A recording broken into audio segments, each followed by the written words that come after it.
예, 목요일 묵상의 시간입니다. 교회 안에 들어온 성도들에게까지 본능과 욕심을 따르게 하는 사탄. 교회 안에 들어온 성도들에게까지 본능과 욕심을 따르게 하는 사탄. 이런 제목으로 또 오늘 묵상 나누겠습니다. 어제 우리는 요한이 천상에서 알게 된 그 예수 그리스도로 말미암아 하나님의 자녀된 성도들의 삶의 길에 대해서 들을 귀 있는 자는 들을지어다 하며 전하는 고난 속에 있다고 해도 성도들이 걸어야 될 진실한 믿음의 길이 무엇인지를 우리가 생각해 봤고요. 자, 그리고 계속해서 이제 땅에서 나오는 짐승, 그 거짓 선지자, 음녀의 등장을 살폈습니다.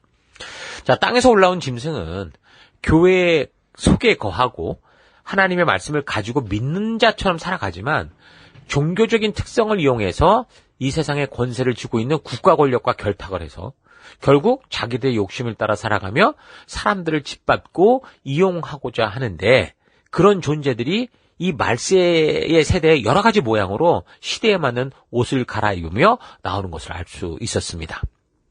사실 어떻게 보면 오늘날 우리나라 이 그 교회 현실 속에 무슨 목사니 이런 사람들이 지금 정치와 자꾸 결탁해 가면서 뭔가를 자꾸 얻어내려고 하고 있고, 또 지금 그 이단들인 통일교나 이런 것들, 이런 것들까지 막 정치가들에게 대통령 무슨 누구에게 갖다 바치고 이래가면서 이게 분명히 보이는 거죠. 그러니까 기독교 역사의 대표적인 예로 신성 로마 제국 시대에 유럽 지역의 왕들을 휘어잡고 있었던 교황권을 보면 알 수 있습니다. 이런 내용은 나중에 이제 계시록 17장에서 심판받는 음료에 대해 다룰 때 이제 더 자세히 한번 설명을 하게 될 건데요. 어쨌든 교회나 종교라는 것이 어떤 세상 권세를 가지고 있지는 않지만 하나님이 주신 종교적 마음을 가지고 있는 수많은 사람들이 모여 있잖아요. 그래서 그 마음을 이용하는 거예요. 그 자신의 그걸 권력으로 이으려고 하는 거죠. 그래서 세상의 권세를 가지고 있는 국가의 권력, 왕이나 황제와 결탁을 하게 되고, 자기가 이제 많은 군중을 가지고 있으니, 그래서 사람들이 두려워하는 영적인 세계에서의 일들을 빌미로 해서 마치 과거 시대의 모든 왕들이 큰 일을 치르기 전에 막 신전의 무녀를 찾아서 신탁을 받았던 것처럼 그런 신을 연결하는 중간 역할을 하면서 서로가 자기들의 욕구를 채워주는 공생관계가 형성된 게 이게 중세시대거든요. 근데 오늘날도 비슷하지 않습니까? 지난번 대통령 했던 사람도 무슨 건진법사니 어째가지고 전부 뭔가 이렇게 중간에 매개체 같은 사람들의 말을 믿고 그렇게 쫓아갔던 걸 볼 수 있어요. 그 사람이 법관일 때부터 그랬다고 그러더라고요. 어쨌든 그런 시대는 왕, 국가와 종교가 결탁을 해서 아주 꿍짝을 맞춰서 이 백성들, 군중들의 고요를 짜내고 자기들이 아부하고 가져다 바치는 삶들만 세워주는 최악의 세상을 만들어내는 독재국가예요. 최악의 독재국가. 그래서 인간들의 통치를 대변하는 왕, 국가와 인간들이 하나님을 찾고자 하는 마음을 이용하는 종교적 힘이 결탁을 해서 결국 이 두 세력이 그 많은 군중들을 어떻게 하려는 거예요? 다 휘어잡으려고 하는 거죠. 계시록을 통해 밝혀지는 사탄이 바로 이 땅에서 하나님 닮은 사람들을 짓밟는 방식을 이런 식으로 사용해요. 이게 전형적인 방법이거든요. 자, 그래서 계속해서 15절, 13장. 그가 권세를 받아 그 짐승의 우상에게 생기를 주어 그 짐승의 우상으로 말하게 하고 또 짐승의 우상에게 경배하지 아니하는 자는 몇이든지 다 죽이게 하더라. 그가 모든 자, 곧 작은 자나 큰 자나 부자나 가난한 자나 자유인이나 종들에게 그 오른손에나 이마에 표를 받게 하고 누구든지 이 표를 가진 자 외에는 매매를 못하게 하니 이 표는 곧 짐승의 이름이나 이름의 수라. 지혜가 여기 있으니 총명한 자는 그 짐승의 수를 세어봐라. 그것은 사람의 수니 그의 수는 666이다. 자, 땅에서 올라온 이 짐승, 거짓 선지자, 음녀라고 하는 이것은 우상을 만들어 마치 살아있는 것처럼 말도 하게 한다고 하는데 이 사람들의 그래서 군중들의 관심을 받고 미래를 모르는 사람들, 무능한 사람들을 쥐고 흔들기에는 그러니까 아무도 모르는 미래의 일들을 마치 자기가 다 아는 것처럼 신과 뭔가 내통하는 것처럼 소통하는 것처럼 그렇게 행동하는 게 최고겠죠. 그래서 미래를 몰라 두려운 사람들은 그런 약점을 주고 흔드는 점쟁이나 이 종교적인 어떤 그런 사람들에게 쉽게 넘어가서 많은 재물을 가져다 바치고 집안 다 팔아넘기고 이런 일들이 발생하는 거예요. 이렇게 사람들을 교묘히 속이는 짐승의 의도대로 사람들이 따라가며 저들을 경배하지 않으면 이제 다시 말해서 자기들의 이 장단에 동조하지 않으면 어떻게 했다? 다 죽이겠다는 거예요. 자기들이 그런 그룹에 속하도록 모든 사람들에게 우리 편 이걸 찍겠다는, 오른손이나 이마에 낙인을 찍겠다. 우리 편 만들겠다 그거죠. 다시 말해서 자신과 동조하며 한 족속이 되게 하겠는데 그 배교에 함께 하겠다는 낙인이 없으면 아예 그 그룹에 오지도 못하게. 그러니까 국가가, 정부가 나서 그 짓거리를 하면 그 나라에 속한 사람은 어떻게 살 수 있겠습니까? 그러니까 이 땅에서 올라온 짐승, 종교의 권세를 가진 이 자들이 나서서 믿음으로 말씀대로 살고자 하는 사람들로 하여금 일도 못하고 물건도 매매할 수 없게 만들겠다라는 거예요. 그렇게 행하는 짐승을 상징하는 어떤 분명한 그 존재가 누군가를 그때 이제 그 숫자로 맞춰보면 666이 될 거다. 이렇게 얘기를 하는 거죠.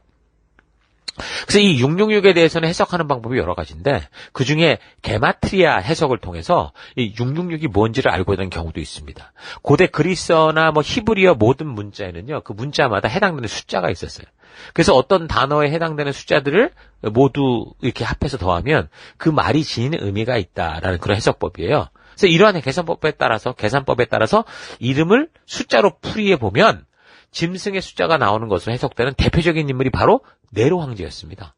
그래서 666은 사람의 수고, 짐승의 수니까 결국 교회와 성도를 로마 제국 최초로 박해했던 그 네로가 그 인물일 거다. 이렇게 분명하게 유추할 수 있게 되는 거죠. 근데 재밌는 건 이런 식으로 사람의 이름을 바꾸다 보면요. 이슬람의 창시자 무함마드도 666이 된다고 그러고 또 더 재밌는 거는요. 카톨릭에서 종교 개혁을 일으켰던 마틴 루터 또는 존 칼빈도 이름을 숫자로 바꿔보면 666이 된다 이렇게 주장을 합니다. 근데 이게 보면은 억지로 맞춰놓은 거예요. 억지로 깨맞춘 거예요. 특정 인물을 음해하기 위해서 억지로 해석하는 경우가 많았거든요. 그런 경우에 이기다. 그러니까 특히 마틴 루터를 666으로 만든 것은 카톨릭 쪽에서 이제 종교 개혁관 이거를 뒤집어 엎으려고 이제 그렇게 했던 거죠. 어찌됐든 대체적으로 많은 학자들은 이 666이 이 로마 황제 네로를 의미한다고 해석을 합니다. 그러니까 네로를 포함한 모든 황제들의 이름이 카이사르라고 했었는데 이 칭호를 잘 섞으면 돼요. 그래서 네로 황제를 의미하는 라틴어 네로 카이사르 이거를 그리스어로 음역을 하면 네론 카이사르가 됩니다. 이걸 다시 아람어 그러니까 히브리인들이 주로 사용하던 언어예요. 예수님도 이 아람어를 사용했는데 이거를 바꿔서 음역을 해보면 게마트리아 방식을 적용하는 거죠. 그래서 숫자를 이렇게 더하면은 그 값이 뭐가 되냐? 666이 된다는 거예요. 그 네로 카이사르 이거를 하니까 이렇게 나온다는 거예요. 그래서 네로가 그 짐승이었다라는 이런 식으로 해석을 하는데 물론 네로라고 하는 이 박해자를 생각하게 분명하게 알게 함으로 유추할 수 있게 함으로 해서 요한 당시 핍박하던 이 도미티아누스였구나라는 걸 이제 역으로 알 수 있게 하는 건 분명히 알겠는데 이 부분은 요한이 기록할 때를 기준으로 장차 될 일이지 말라는 것이잖아요. 그런 사실을 염두에 보면 우리는 이 666을 통해서 도대체 뭘 말하려고 했던 건가. 그 시대는 그런 박해자가 그런 적그리스도 같은 그런 존재가 그런 그 사람이라는 걸 알았다면 그럼 우리 시대에는 이걸 어떻게 적용해야 되느냐. 그러니까 결국 그 의미를 생각해 볼 때 이 666의 표시가 뜻하는 거는요. 종말에 이런 일을 주도하는 그런 음녀가 하는 짓을 말하는 것을 알 수 있다는 거예요. 그가 행하는 핵심이 뭡니까? 하나님의 법도를 따르지 않고 거짓 선지자가 추구하는 탐심을 따라 의도적인 불순종을 하게 만들어서 바다에서 올라온 짐승과 더불어 백성들로 하여금 자기들과 같은 욕심과 탐욕의 길을 걷게 하려고 하는 그런 거라고 볼 수 있죠. 자, 그래서 그런 자신의 의도를 그 마음을 그러니까 자기들의 그 의도와 함께하지 않을 때 어떻게 하는 거예요? 땅에서 나온 짐승이 나서서 교묘하게 그런 사람들의 생존조차 힘들게 만들어서 하나님을 원망하게 하고 배교하게 하는 일을 한다라는 거죠. 과거 일제강점기 당시 이 일본의 그 천황을 숭배하는 그 일들이 있었었죠. 거의 많은 사람들이 한국 교회가 다 넘어갔습니다, 거기에. 그런 거하고 똑같은 거야. 그 목사들이 나서서 그 짓거리를 했었으니까. 일단 그 당시 성도들이 편지를 받을 때, 요한 시대에, 그렇게 로마 황제 숭배를 따라 한패가 돼서, 마치 이 천황을 숭배하듯, 그렇게 이제 교황이 아니라 이 황제를 숭배하는 그런 길로 따라가려고 하는 사람들과 그게 아마 그 대세였을 거예요. 그러면 그렇지 않으려면 핍박과 어려움을 감수하고 살아가는 그런 사람들이 있어요. 그게 교회였을 거 아닙니까? 그러니까 그 성도들이 분명히 이런 상황들을 볼 수 있었을 거예요. 근데 오늘날에는 이 짐승의 수를 어디다가 갖다 막 적용을 하냐면 뭐 바코드다, 뭐 베리칩이다, 뭐 QR 코드다, 누구는 또 www 이 인터넷 웹이다, 뭐 UN 이걸 말하는 거다, 뭐 EU다, 유럽 공동체. 아무튼 등등 여러 가지 말이 많고 성도들을 혼란스럽게 하지만 근데 이 본문에서 말하고 있는 거는 이 짐승의 수가 누구냐, 뭐냐락을 이걸 말하는 게 아니고요. 이 짐승이 뭘 하는 존재냐 하는 것이기 때문에 이것은 무슨 그런 비물질적인 통제 수단을 가리키는 게 아닙니다. 분명히 하나님의 뜻을 알면서도 의도적으로 순종하기를 거절하고 그래서 하나님께서 너무도 분명하게 보여주셨던 이 예수가 그리스도 되심을 의도적으로 부정하면서 하나님의 말씀을 부정하면서 자신의 본능과 욕심을 따라 살기 위해 사탄이 주는 특혜를 얻으려고 스스로 기꺼이 자기 만족을 위한 삶을 살기로 선택한 욕심과 탐욕에 빠진 존재들로 그렇게 만들려고 하는 거지. 이게 어떤 표식이나 특정한 기호 이게 아니에요. 그래서 신용카드나 바코드나 베리칩처럼 심지어 요즘 코로나 바이러스 근래에 그것도 그랬다 이랬는데 여러분 그런 기술이 발달해서 생기는 경제 수단이나 백신이 무슨 짐승의 표가 될 수 없는 겁니다. 이번에도 베리칩이라고 해서 무슨 이 엄지손가락 검지 사이에 여기에다 심어가지고서 마치 요즘에 무슨 애플페이니 이런 것처럼 기계를 쓰지 않고 손만 갖다 대도 되는 이런 일도 이거 전부 짐승의 표다 이런 식으로 얘기하는데 그게 짐승의 표가 될 수 있는 건 아니에요. 그러니까 분명한 것은 계시록의 말씀처럼 이 말세의 시대 속에서 하나님의 말씀의 가치관을 따라 살아가고자 하는 많은 성도들은 계속 어려움을 당하고 좁은 길을 걷게 될 겁니다. 각 나라의 정부들이 종교의 자유를 빌미로 성경 말씀대로 사는 것을 조직적으로 막고 또 박해를 할 거예요. 오늘날 우리 시대를 적용해보면 지금 간음이라는 죄도 없어졌죠. 성경에 분명히 이건 죄라고 그랬는데 또 마리화나나 대마가 막 합법화되고 동성애 같은 거 성경에 분명하게 이거 죽여야 되는 죄다라고 말하는데도 이거를 지금 자본주의 국가, 민주주의 국가, 성경으로 말미암아 정말 하나님의 축복을 받은 국가라고 하는 이런 국가들에서 합법적인 것으로 만들잖아요. 그래서 오히려 그래서 하나님 말씀대로 바르게 가려는 교회나 성도들을 법적으로 구속하고 벌금을 때리고 속박하는 일들이 있어요.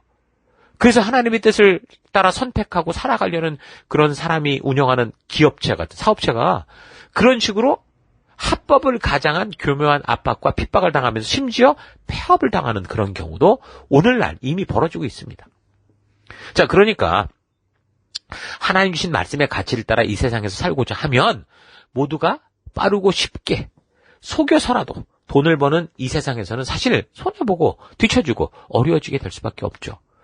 이 세상이 점점 하나님의 뜻을 외면하며 살아가는 이런 말세의 끝 시대가 되어갈수록 더더욱 이런 현상들이 더 강하게 드러날 거라는 거예요. 더불어 그런 욕심대로 살고자 하는 사람들의 본능을 자극하는 거짓 선자들이 교회 속에서 여러 가지 신학 이론과 신비적인 현상들을 통해서 이런 정치 권력자들이 자신들의 권세를 지키려고 만들어내는 이 거짓법을 옹호하고 더 나아가서 거기에 막 함께 동참하고 자유신학이니, 퀴어 신학, 이 동성애 신학이니, 종교 통합이니, 종교 다원주의니, 요즘에서 점진적 창조론이니, 이래가면서.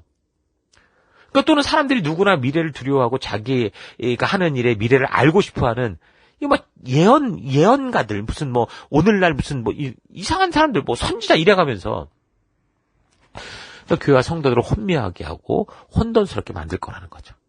그러니까 진정한 믿음이 무엇인지 혼란스럽게 만드는 그게 어디서 거짓 선지자 교회 안에서 이런 일이 벌어지는 거예요.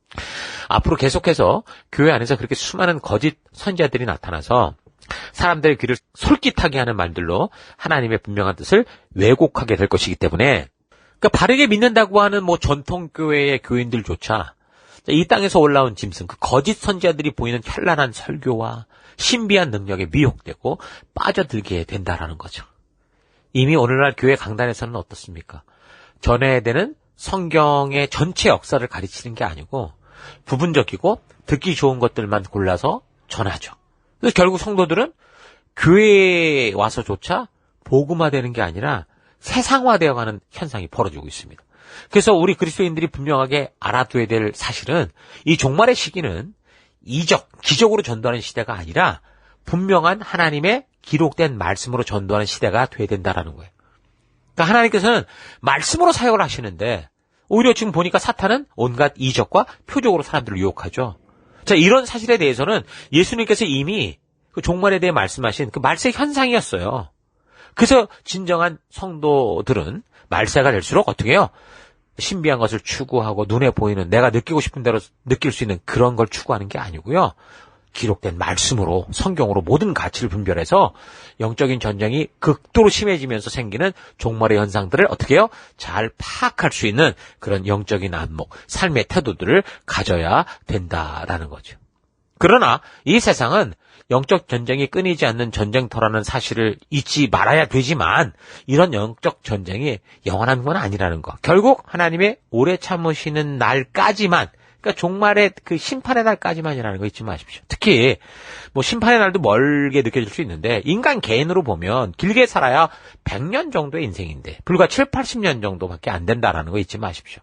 그래서 우리는 이 땅에서 태어나서 영원한 지옥으로 가는 영원한 죽음의 길을 가다가 예수 그리스도로 말미암아 하나님의 자녀가 되었을 때부터 주님이 다시 오는 날까지든 아니면 안전하게 뭐 살아서 7, 80년 후에 우리가 주님께 먼저 가는 날까지든 이 땅에 소망이 없음과 이 화려한 길이 죽음의 길이다라는 걸 알리고 모두가 하나님의 생명의 땅으로 나아갈 수 있는 길을 열방에 알리는 빛과 소금으로 살아가야 되는 겁니다. 그런데 사람들은 욕심이나 두려움에 사로잡히면 어떻게 돼요? 그때부터는 어떤 것이든 무엇이든 진정한 본질을 제대로 보지 못합니다. 교회를 오래 다니면 천국 소망을 가지고 살아가는 사람이라도 두려움이나 욕심에 사로잡히게 될 때 사탄의 카피본이 되어 살아가게 될 수 있어요. 교회를 오래 다녔다는 게 보장되지 않는다는 거예요. 우리를 보장하지 않는다는 거예요. 그래서 하나님은 사도 요한을 통해서 두려워하는 교회와 성도들에게 두려워하지 말아라 이렇게 말씀하고 위로하시는 거죠. 이 전체를 알아야 두렵지만 두렵지 않은 온전한 길을 걸을 수 있잖아요. 그래서 겉으로는 세상의 악이 이기는 것 같아 보이는 이런 세상이지만 결국 하나님께서 그 백성들을 구원하시고 책임지신다라는 이 사실을 그래서 분명하게 이 계시록의 편지를 통해 말씀하는 겁니다. 짐승은 그러니까 욕심대로 살면서 욕심들을 부추기는 그런 존재들은 반드시 잡히고 끝에 보니까 어때? 결국 맨 먼저 유황불못 그 영원한 불못에 떨어지고 던져지게 되는 걸 보죠. 이게 지금 계시록이 말씀해주는 이 세상의 마지막의 결과, 하나님의 편지입니다. 자, 우리는 이런 하나님의 말씀을 듣고 믿고 우리에게 주신 소망을 따라 믿음의 길을 걷는 백성이다라는 거 잊지 말고 그 길을 걸어가는 우리가 되십시다. 자, 오늘 하루 우리가 살아가는 이 시대의 풍토는 이미 계시록을 통해 우리에게 예고하시고 말씀해 주신 대로 이루어져 가고 있다라는 사실을 이 시대의 문화와 삶의 원리들을 통해 바르게 분별하고 또 깊이 묵상해 보기 바랍니다. 이 세상을 지옥의 길로 만든 원흉은 사탄이죠. 하나님의 그 하나님 되심을 찬양하며 높여 고백하던 천사가 하나님 주신 그 인격과 자유지를 가지고 그 하나님의 자리에 자기가 서려고 하나님의 진심을 의심하고 그래서 자기의 욕심대로 선택하며 살기로 함으로 말미암아 사탄이 됐습니다. 그런 사탄은 무적행의 무서운 결말을 알게 되었음에도 지금 이 땅에서 자기와 같은 인격적 존재의 원리를 알기에 사람의 본능을 자극해서 욕심대로 살게 하죠. 그 억지로 죄악의 길로 끌고 가지는 않아도 사람들의 본능을 절제하고 욕심을 통제하는 삶을 살지 않는 한 그 본능대로 이 말하는 대로 욕심대로 살게 만들면 이 사람들 누구나 다 자기와 똑같은 사탄이 된다는 것을 알고 있다는 거예요. 그 하나님의 왕되심을 거부하고 인간을 왕으로 세우고자 했던 그 사사시대의 끝을 보십시오. 그것은 단지 인간을 왕으로 세워서 이 나라를 잘 운영해 보겠다 그런 의도가 아니었어요. 에덴 동산에서 하와가 하나님의 진심을 의심하고 자기가 원하는 대로 하려고 욕심 따라 선악과를 따먹은 것과 같이 하나님의 진심을 의심했고 인간을 대표하는 욕심스러운 존재가 하나님의 자리를 차지해서 결국 하나님을 떠나겠다라는 의도였던 거죠. 그러니까 사탄이 인간의 이런 본능을 부추겨서 왕이라는 하나님이 계셔야 될 중요한 인간들의 마음속에 인간 스스로가 왕이 되도록 하는 인간의 탐욕을 건드리니까 하나님과 같은 자유주의를 가진 그 인간이 마치 자기를 하나님이다, 신이다 착각해서 사탄과 같은 짓을 하는 거예요. 오늘날 자기가 말하는 게 진리인 것처럼 떠들어내는 인간들, 그런 정부, 그런 단체들이 얼마나 많습니까? 거기에 하나님을 경배하고 예배하도록 부름받은 교회의 리더들, 대제사장과 장로들의 본능을 자극하여 종교적 욕심대로 살도록 하니까 아예 저들은 하나님의 자리를 꿰차고 자신들의 율법적 종교를 만들고 만 거죠. 그 결과가 어떻게 됐습니까? 결국 택함을 받았다고 하는 족속들조차 그 약속의 땅에서 패망하고 그 예루살렘 성전, 거룩한 성전이 다 무너지고 파괴되는 그런 결과를 맞이했습니다. 이런 탐욕과 욕심이라는 무기가 사용되는 영적인 전쟁의 원인들을 잘 분별해서 우리가 살아가는 이 시대의 종교들과 또 나라와 권세들의 움직임을 우리가 잘 파악하고 사탄이 자극하는 본능을 따라 욕심대로 살아가는 그런 길이 아니라 하나님 주신 우리의 살아가는 이 생애 동안 하나님의 말씀의 가치관만을 따라가는 진정한 하나님 백성으로서 겸손하게 이 땅 우리가 각자 삶의 더 곳곳에서 믿음 따라 살아내는 여러분들 되기를 주의 이름으로 축원합니다. 오늘 하루도 힘내십시오. 잠시 기도하겠습니다.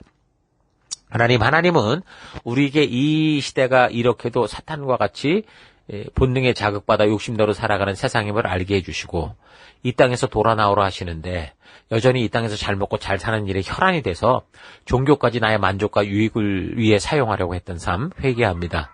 하나님, 사람은 인격적인 존재로서 생존의 본능을 가지고 살아가야 되지만 단지 생존과 그 삶 속에서 잠깐의 만족을 위해 욕심과 타협하는 존재가 아니라 거룩한 사명을 따라 살 수 있는 존재다라는 사실을 잊지 않고 우리가 살아가는 이 어두운 세상에서 단호히 하나님의 말씀을 따라 우리 하나님 말씀 따라 주의 백성답게 살아가는 내가 되기 원합니다. 예수를 그리스도로 알고 믿는 기독교에서 다행이지만 그 안에서도 종교적인 힘을 통해 자기의 만족과 유익을 위해 살고자 하는 사탄의 모습이 될 수 있다는 걸 잊지 않고 늘 말씀으로 나를 겸손케 하며 헌신의 자리에 서 있는 그런 내가 되기를 원합니다. 하나님, 교회 안에까지 들어와서 성도들을 속이고 본능과 욕심을 따라 싸우게 하는 이 사탄의 거짓된 이 수책을 우리가 잘 기억하고 이제 더욱더 우리가 깨어서 이 하나님의 나라를 온전히 이루어가는 그런 우리가 될 것을 결단하고 그런 삶을 살 것을 하나님 앞에 온전히 올려드리고 함께 하시면 감사드리며 예수님 이름으로 기도했습니다. 아멘.